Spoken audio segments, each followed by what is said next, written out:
Hi. We are. Now what? Um, No time for pleasantries. Let's get with this. all right, so I am now ready for receive in a shorter time. Okay, all right. It's all right. It's all right. You can't get this wrong, but we are going to play with you because shorter time focused right on what's not happening. So you already got a big wobble going. And if we proceed from a big wobble, we're going to get a really big wobble going here. And there's no satisfaction in that. Why put us all through that? Oh, okay, fine. So, this is how I feel. How does it feel to have $36,000? I'm just so excited. Are you in need of $36,000? No, I'm not. You're creating it from nowhere? Out of the nothing, out of the nowhere. So why a paltry $36,000? August. When you are completely unlimited. Oh. Completely unlimited. I believe in this expansive universe. I believe that if this time-space reality can inspire it, it can deliver it. I have big dreams. There is so much that I am eager about experiencing. Prosperity follows the heels of alignment, and I'm discovering alignment.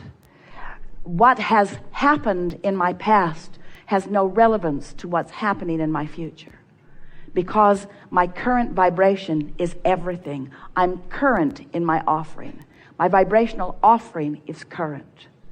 I've been riding the wave of this alignment for a few days now, and I can feel the shifting within my being.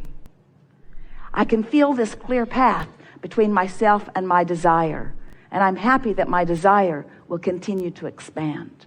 I'm wise enough not to throw desire out too far beyond the boundaries of my accepting and believing, but I am eager about that desire expanding and proving its relevance to me again and again and again.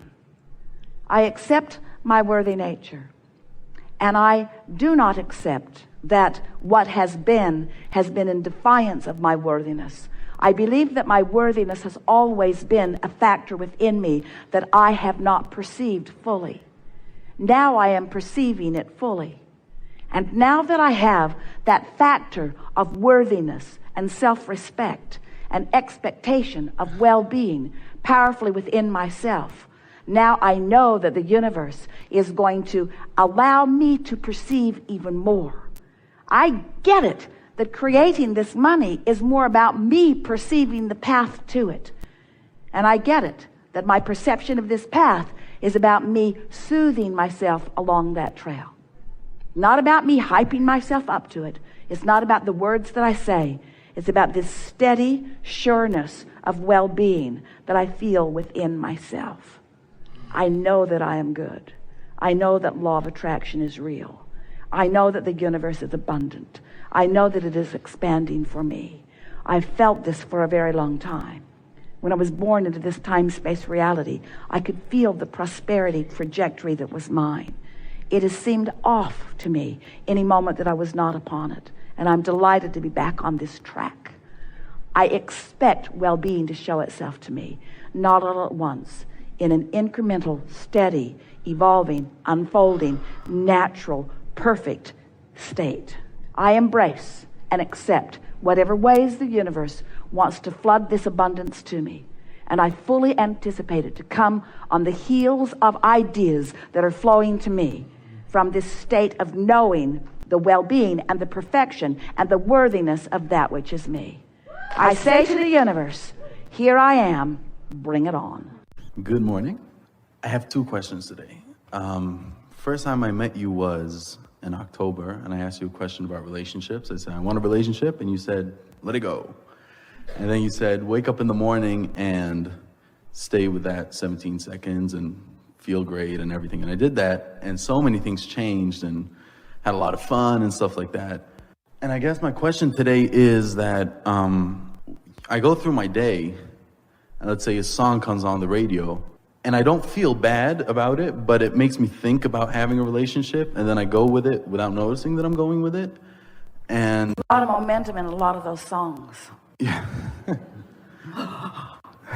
A lot of momentum in a lot of those songs. So I guess. Esther plays a game where she gets into her car several times a day and backs out of the garage, and XM radio is always on. And whatever song's playing when she backs out, she thinks it has significant meaning to her because it's divine timing after all. She's just not getting in the car because it's time to get in the car. She's waiting for the impulse and going. Sometimes she leaves a half an hour early because the feeling comes to her. So just a little aside here, because we want to talk about this divine timing because it's part of what's coming next. So we're really good about timing because we have overview. So as many of you know, Jerry made his transition a few years ago. And so Esther has this wonderful ongoing relationship, and they play this game where there's a light in the house that if there's something significant that Esther is thinking about or wondering about, the light will blink, and Esther knows that Jerry's on the case, and then she has a conversation with him. And it's a light that shines down on a wall, and she can see it from nearly every place in the house. The house is U-shaped, and so she can see it from her office, she can see it from her living room, she can see it in the bedroom, which is where it is. And so recently that light stopped blinking so much, hadn't blinked for quite a while.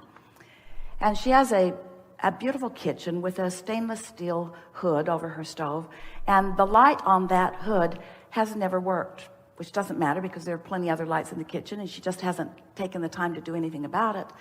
And so as she went to bed one night, she said, "All right, Jerry, that light isn't blinking, and I just want you to know I really like the light thing. I really like it. So if it's all the same to you, I really like the light thing." And when she got up in the morning, the light over the kitchen stove was on. And she couldn't turn it off. The button just is inoperative.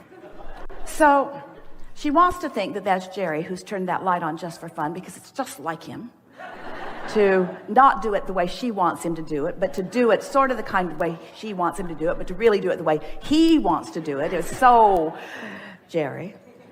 So Esther asks Fidel, the groundsman, to come and see what's up with that switch, because it doesn't seem right that she can't turn the light off. When she leaves the house, her house is a fancy house. She pushes a button and all the lights go off at once, except that light won't go off.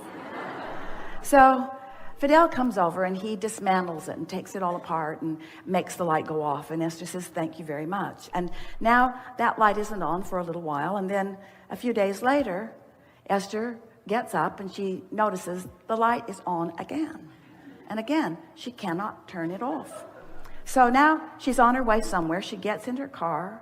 She pushes the button in the garage before she gets in the car that turns all the lights out, except that one. And she's laughing to herself, except that one. And when she gets in the car, the song on the radio, a country western song, is singing, "Try to leave a light on for me, will ya?"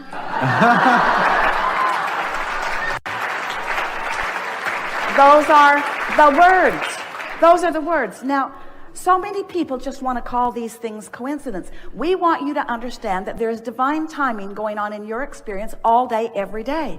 You just got to create the atmosphere. That's what Esther is saying to her friend the other day. Our work, singularly, it's not our work to find the path. It's not your work to find the relationship. It's not your work to figure it out. It's not your work to fill in the grid. It's your work, your singular work, to prepare a vibrational atmosphere around yourself so that you are the realizer of the impulses that will put you on the path. Not just because the path will lead you to where you want to go, but because the path is so delicious as it is unfolding. In other words, what could be more delicious than to feel that hands-on all day long, source energy, aware of you, knowing who you are and where you are and who you really are and what you really want, and knowing the precise path to get you from where you are to where you want to be at all times.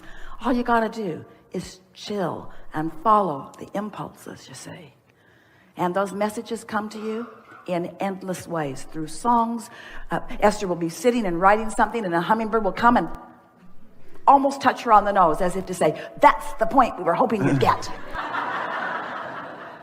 Pay attention to what's going on around. Source is using every conceivable possible messenger to confirm and accentuate things that are important to you. You just got to be aware, you see. And you have to accept that you just have to be one of those weird people. that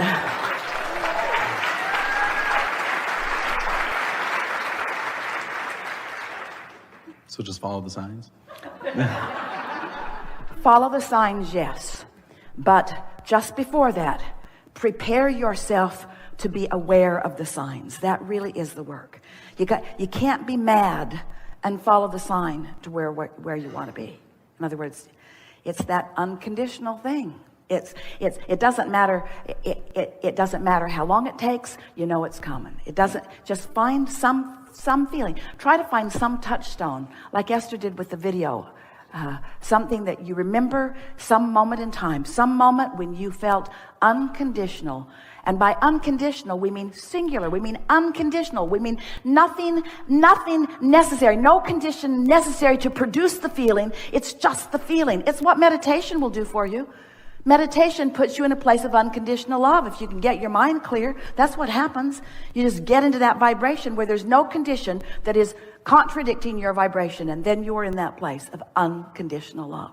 But you got to play with it just a little bit, and don't get freaky about it, and don't worry about it. Just try it a little bit and watch the results, and try it a little bit and watch the results, until before very long you will begin feeling yourself in this divine timing. Yesterday, as Esther was traveling here, when she got to the baggage carousel, the light began blinking in the moment that they walked to it, instead of the usual 20 minutes or so wait. And the driver who had come to pick them up said, "Perfect timing."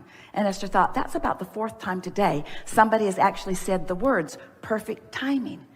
She was on the airplane. There was a man sleeping next to her. She really wanted to use the bathroom, but she didn't want to bother him. So she sat there and she thought,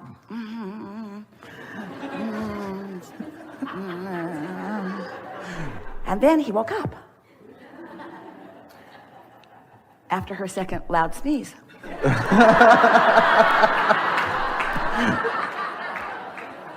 And so she said, "Do you mind if I scoot out to use the restroom?" And he said, no. So she goes and uses the bathroom. When she comes back, she slips into her seat. And as soon as she sat down, the flight attendant brought their lunches. And he said, "Perfect timing." And Esther thought, is the whole world in on this? Is the whole world in on this? Does everybody know that perfect timing is the way that I am now living? Does everybody know it? Seems so, you see. Perfect timing. So do you understand that creation, co-creation, relationships, do you understand that that's about rendezvousing with the other? So let's say you have a meeting place. And do you really want to get there before the other one gets there? Want to get there and they're not there, and you're walking around, starting to feel impatient. It's not divine timing. That's off. So you don't want to get there before they're there. You want to get there to meet them, don't you? Mm-hmm. And don't you trust that the source within you knows who you are and what you want and who they are and what they want? If you can just accept that it's for sure. It's not if. It's really not so much even about when. It's for sure. You just got to chill and know that. And when you rendezvous, you'll know it. You can't miss it. You'll know it. That was my question, actually. You'll know it. And the best part is, not only will you know it, they'll know it. Okay. You see? Because it is, what good is divine timing if the wrong person shows up? That's not going to happen.